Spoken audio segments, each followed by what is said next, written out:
ದೊಡ್ಡ ಕಂಪನಿ ಕೆಲಸ ಸೇರಿದ್ರೆ ಓದಾಡ್ತೀಯಾ? ನಿಂಗೇನ್ ಗೊತ್ತು? ಡಿಜಿಟಲ್ ದುನಿಯಾ ಇದು. ನಾನು ಇಲ್ಲೇ ಸಾಧನೆ ಮಾಡ್ತೀನಿ.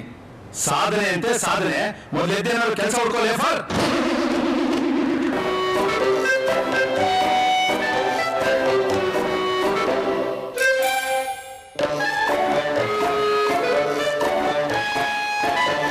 ನೋಡ್ದ್ಯಾ ತಿಮ್ಮವ್ವ, ಇವ್ರ ವಯಸ್ಸಿನ ಸುರೇಶ ಮೊನ್ನೆ ತಾನೇ ಹೊಸ ಕಾರ್ ತಗೊಂಡು ಪೂಜೆ ಮಾಡಿಸಿದ. ಇವ್ನು ಇನ್ನೂ ಆಫೀಸ್ ಕಟ್ಟೆ ಮೇಲೆ ಮೊಬೈಲ್ ನೋಡ್ರ ಕುಳಿತಿದ್ದಾನೆ. ಹೌದು ಗುಂಡಮ್ಮ, ಇವ್ನಿಗೆ ಮದ್ವೆ ಮಾಡೋರು ಯಾರು? ಜೀವನದ ರೇಸ್ ನಲ್ಲಿ ಇವ್ನು ಫೇಲ್ ಕಣೆ. ಎಲ್ಲರೂ ಸುರೇಶನ್ ಬಗ್ಗೆನೇ ಹೇಳ್ತಾರೆ. ಹೌದು, ನಾನು ಎಲ್ಲರಿಗಿಂತ ಹಿಂದೆ ಬಿದ್ಬಿಟ್ಟಿದ್ದೀನಾ? ಇಲ್ಲ, ನಾನು ಓಡ್ಬೇಕು, ಸುರೇಶನ್ಗಿಂತ ಮುಂದೆ ಹೋಗ್ಬೇಕು.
ನಾನು ನಿನ್ನನ್ನು ದಾಟಿ ಹೋಗ್ತೀನಿ.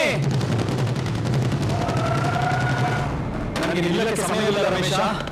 ನನಗೆ ಪ್ರಮೋಷನ್ ಬೇಕು, ಐಫೋನ್ ತಗೋಬೇಕು, EMI ಕಟ್ಟಬೇಕು, ಫ್ಲಾಟ್ ಬುಕ್ ಮಾಡಬೇಕು.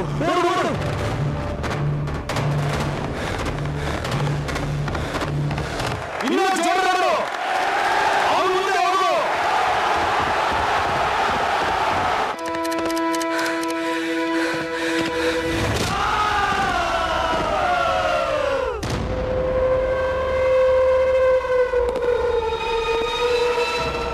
ಸುರೇಶ, ನೀನು ಶುಗರ್ ಲೆವೆಲ್ ನೋಡಿದ್ಯಾ?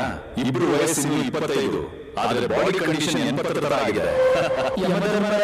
ನಾನು ಸಮಾಜದಲ್ಲಿ ಎಲ್ಲರಿಗಿಂತ ಫಸ್ಟ್ ಬರಬೇಕಂತ ಓಡಿದೆ, ಆದ್ರೆ ನೆಮ್ಮದಿನೇ ಮರೆತೋಯ್ತು. ನಾನು ಸೋಷಿಯಲ್ ಮೀಡಿಯಾದಲ್ಲಿ ಲೈಕ್ಸ್ ಮತ್ತು ಬೇರೆಯವ್ರ ಲೈಫ್ ನೋಡಿ ಯಾವ ತರ ಆಗಕ್ಕೆ ಓಡಿದೆ. ನನ್ನ ಅಸಲಿ ಸಂತೋಷನೇ ಕಳೆದೋಯ್ತು. ಜೀವನ ಅಂದ್ರೆ ಬೇರೆಯವ್ರನ್ನ ಸೋಲಿಸೋದಲ್ಲ. ನಿಮ್ ಲೈಫ್ ಬ್ಯಾಲೆನ್ಸ್ ಶೀಟ್ ನಲ್ಲಿ ದುಡ್ಡು ಲೈಕ್ಸ್ ಇರಬಹುದು, ಆದ್ರೆ ಆರೋಗ್ಯ ಮತ್ತು ನೆಮ್ಮದಿಯ ಬ್ಯಾಲೆನ್ಸ್ 0 ಆಗಿದೆ.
What a captivating performance! The audience was engaged from the beginning to the end. Next up, we have the talented team from Lumora.